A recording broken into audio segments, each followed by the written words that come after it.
बिस्मिल्लाहिर्रहमानिर्रहीम। जी त असांजो ही एहतजाज IBA 2021 जे 33 खां 39 मार्कूं खणंदड़ उम्मीदवारनि जो एहतजाज आहे जेको गुज़िरियल 2.5 सालनि खां हलंदो थो अचे। असांजो ही एहतजाज पुरअमन ऐं पंहिंजे हक़नि जी मञता जे लाइ आहे।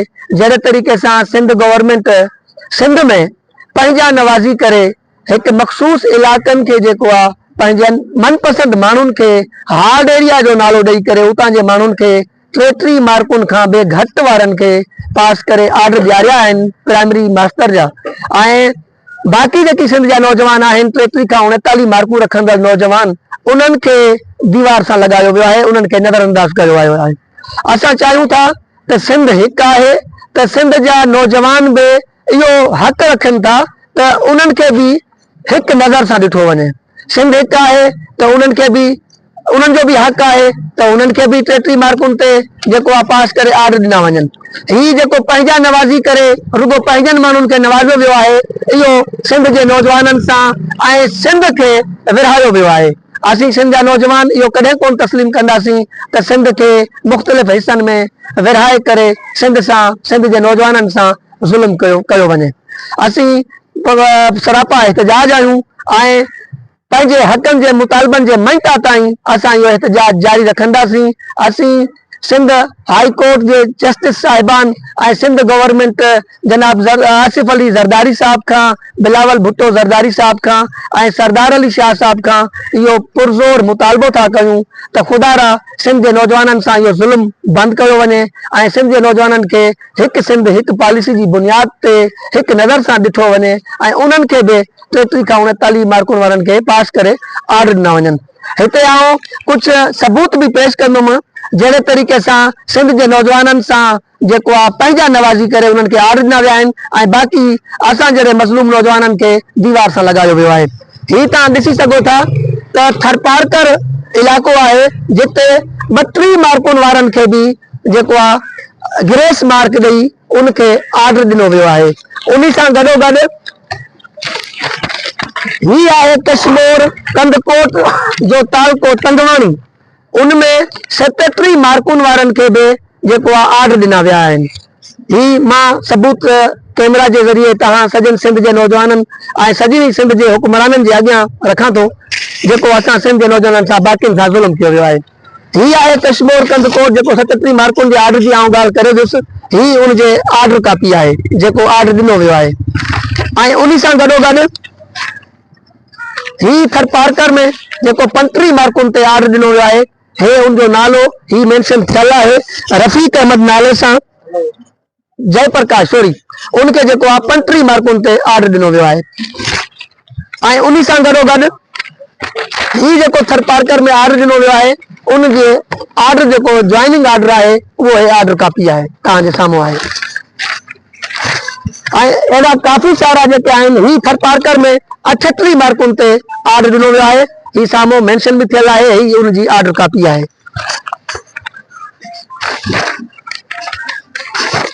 ही आहे उमरकोट साईं सरदार शाह जो पंहिंजो इलाइक़ो जेको उमरकोट में 33 मार्कुनि ते आर्डर ॾिनो वियो आहे, उनजी आर्डर कापी आहे, ज्वाइनिंग आर्डर आहे। चवण जो मक़सदु इहो आहे त ही अहिड़ा खोड़ सारा सबूत असां वटि मौजूदु आहिनि जेका सिंध गवर्नमेंट साईं सरदार अली शाह रुगो पंहिंजा नवाज़ी करे पंहिंजनि माण्हुनि खे आर्डर ॾिना आहिनि। असीं इहो चाहियूं था त ख़ुदारा सिंध जे नौजवाननि खे या सिंध खे मुख़्तलिफ़ हिस्सनि में न विरायो, उन्हनि खे हिकु नज़र सां ॾिसो ऐं असां बि इहो हक़ रखूं था। असीं बि सिंध जा रहाकू आहियूं, असांखे बि 33 ते पास करे आर्डर ॾिना वञनि ऐं असां क्वालिफाइड डिग्री रखंदड़ आहियूं। जॾहिं हार्ड एरिया में 33 मार्कुनि वारो पास थी करे नौकरी करे सघे थो त बाक़ी सिंध जा नौजवान जेके 33 खां 39 मार्कूं रखंदड़ नौजवान आहिनि 38, 39, 37 इवन 33 ताईं छा उन्हनि जो हक़ न आहे?